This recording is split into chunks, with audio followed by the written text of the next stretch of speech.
Parking এগুলো সব সুন্দর পার্কিং আছে। তো ওই পার্কিংয়ের ভিতরেই গাড়িটা রেখেছে। আমারও ভিতরটা দেখা হয়ে যাবে, চলো একবার দেখিয়ে দিই। অ্যাকচুয়ালি এটা মনে হয় স্কুলটা, দেখো কি সুন্দর। এগুলো মনে হয় আগে ওই সেপাই টেপাইদের বসানো হতো। এই দেখো, বাহ,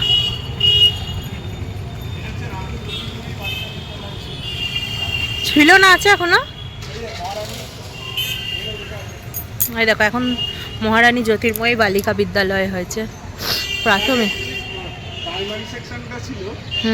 এখন আর নেই, এখান থেকে শুরু। যা দেখবেন সবই মনে হবে নি, কিন্তু নেওয়াটা আপনার ওপর। আর সঙ্গে যদি এরকম কিপটা বর থাকে, আপনাকে হাত ধরে ঠিক এরকম ভাবে টানতে টানতেই নিয়ে চলে যাবে।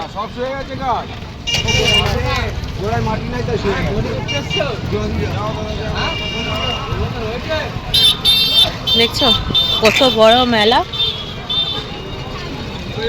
তো পেছনে দেখো আমাদের প্রচুর বড় মানে পার্কিংও আছে অনেক, আর মেলাটা তো বিশাল, মানে প্রায় 4-5 কিলোমিটার জায়গা জুড়ে। আমার সব থেকে ইউনিক লাগে এগুলো, তাল পাতার পাখা। এই যে আমার বিখ্যাত গোপাল ভাঁড়, করে যে বিখ্যাত মাটির পুতুল, গোপাল ভাঁড়ের মূর্তি, এগুলো কিন্তু প্রচুর পাবে। এছাড়াও তো খাওয়ার দোকান তো প্রচুর।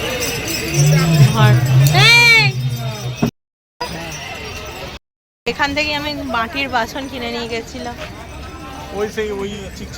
হ্যাঁ, তো দেখো আমরা রাজবাড়ির ভেতরে ঢুকে গেছি, আর কি সুন্দর নার্সারি আছে। তো এখান থেকে গাছও কিনতে পাওয়া যায় এবং অনেক রকমের গাছ আছে। তো এখানেই না রাজবাড়ির ভেতরে প্রথম 3 দিন গোপালকে নানা রকম বেশে সাজানো হয়। তো আজকে রাজবেশে সাজানো হয়েছে, আমরা প্রথম দিন এসেছি। আর দেখো এরকম অনেক মানুষও এরকম কেউ গোপাল সেজেছে, নানা রকম দেবদেবীর মূর্তি মানে বেশে সেজেছে, খুব সুন্দর দেখতে লাগছে। তো দেখো এখানে এরকম পরপর 12 দোল, যেহেতু নাম, পরপর 12 জন গোপাল 12টা আশেপাশে রাজবাড়ি থেকে আসে আর কি। তো এই যে দেখো এরকম 1 2 করে পরপর 12 জন আছে। দেখো এরকম বিভিন্ন রাজবাড়ি থেকে এসেছে, আর বিভিন্ন রকমের গোপাল আছে, মানে লাড্ডু গোপাল থেকে একদম রাধা কৃষ্ণ, সব এত সুন্দর লাগছে। আর সবাই জানো তো আবির কিনে নিয়ে এসে পায়ে দিচ্ছে। তো আমরা তো প্রথমবার জানতাম না। তো দেখো এখানে মানে দোলে যেরকম গোপালকে আবির দেয়, তো সেই জন্য সামনে না মানে পুরো গোলাপি আবির আর একটা টেবিলের মতো রাখা আছে, সবাই প্রত্যেক গোপালের পায়ে আবির দিচ্ছে। তো খুব সুন্দর লাগছে, যারা দেখোনি অবশ্যই আসতে আসতে। তো দেখো এখানে মানে খুব সুন্দর লাগছিল এসে, এবং এক এক করে এই যে গোপালের পায়ে সবাই আবির দিয়েছে, এবং লাড্ডু গোপাল থেকে মানে সব রকমের গোপাল আছে। আর দেখো এখানে অনেকে রাধাকৃষ্ণ সেজেছে, মা কালী সেজেছে। তো মানে নতুনত্ব একটা জিনিস দিলাম। এবং গোপালকে কিন্তু বিভিন্ন বেশে সাজানো হয় প্রথম 3 দিন যতদূর আমি জানি। তো দেখো মানে দেখলে অবাক হয়ে যাবে যে এত সুন্দর। তবে মেন রাজবাড়ি যে, সেই রাজবাড়ির ভিতরে হয়তো প্রবেশ করা যায় না, কিন্তু মানে বাইরে থেকে গোপালকে দেখা যায় এবং রাজবাড়ির গেটের ভেতরেও ঢোকা যায়, যেটা অন্য সময় হয় না। তো দেখো এই জায়গাটাতে কত গোপাল এসেছে, এবং এক একজনের নামও দেওয়া আছে। এই যে এটা হচ্ছে লাড্ডু গোপাল। তো এরকম প্রচুর গোপাল আছে, আর দেখলে আমি সত্যি এটুকু বলতে পারি মানে মুগ্ধ হয়ে যাওয়ার মতো। আর আমার কাছে তো একদম নতুন, এবছর প্রথম দেখলাম। আমি গত বছর মেলা দেখেছিলাম, কিন্তু গোপাল এই যেভাবে মানে সাজানো, এই যে এটা হয়, এই অনুষ্ঠানটা আমরা দেখিনি। আর প্রচণ্ড ভিড় হয়। তো এরপর তো মেলাতে যাবোই। আর এই দেখো সামনে যে টেবিলগুলো রয়েছে না, টেবিলগুলোতেই লোকে পায়ে গোপালের মানে গোপালকে ছুতে দেওয়া হয় না, এখান থেকেই আবির দেওয়া হয় আর কি। আর ওই দেখো পিছনে ওই যে রাজবাড়িটা দেখা যাচ্ছে, ওই যে লাইটগুলো দেখা যাচ্ছে না, ঝাড়বাতিগুলো, ওগুলো হচ্ছে রাজবাড়ির আলো। আর এই যে ইনি হচ্ছেন মানে রাধাকৃষ্ণ।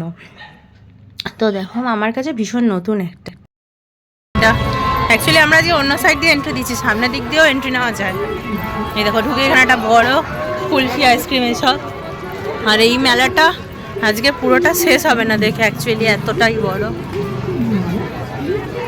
এই দিকটা এখনো দোকানগুলো খোলেনি, এইখানটা এখনো খোলেনি। হ্যাঁ, মনে হয় সব এসে পৌঁছায়নি জিনিসপত্র ওদের। দেখতে পাচ্ছ ওদের কত বড়, ওই গতবারে ওই লাইট কিনে নিয়ে এসেছি। এবারে ঠাকুরের জন্য একটা নেবো, ঠাকুরের ওইখানে। মেলাতে আমরা ঘুরছি। নিজের মুখে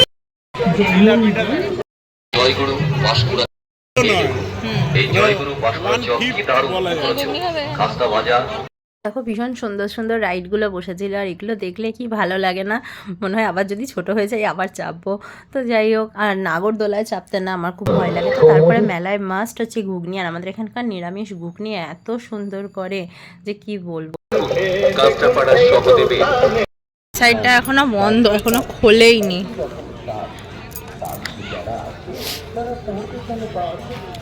এইদিকে আছে কাঠের জিনিস সমস্ত রকমের, এই মানে সব কিছু পাওয়া যায়, কাঠের টুল থেকে চেয়ার থেকে, মেলায় যেরকম জেনারেলি আমরা মেলায় যা যা জিনিস পাই খেলনা তো আমার ইচ্ছা আছে কাঠের একটা বারকোশ নেওয়ার। তো দেখো খুব সুন্দর মানে জিনিসপত্র, আর ভীষণ ভালো না হাতের কাজ। দেখো মাটির পুতুল, যেটা কৃষ্ণনগরে বিখ্যাত, এত সুন্দর। এই দেখো এটা হচ্ছে রাজবাড়ি, যদিও আজকে এইদিকে দোকানগুলো সব বন্ধ হয়ে গেছে, অনেকটা রাত হয়ে গেছে বলে। এদিক দিয়ে এমন রাজবাড়িটা তো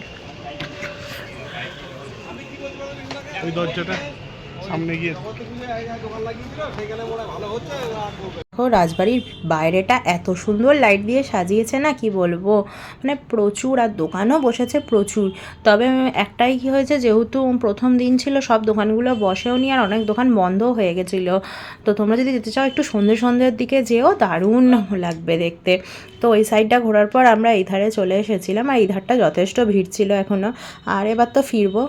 মেলায় এসে জিলিপি না খেলে তো ঠিক পোষায় না, তো জিলিপি নিয়ে নিয়েছি। আর চলো এবার বাড়ি ফিরবো। গাড়িটা নিয়ে আসো।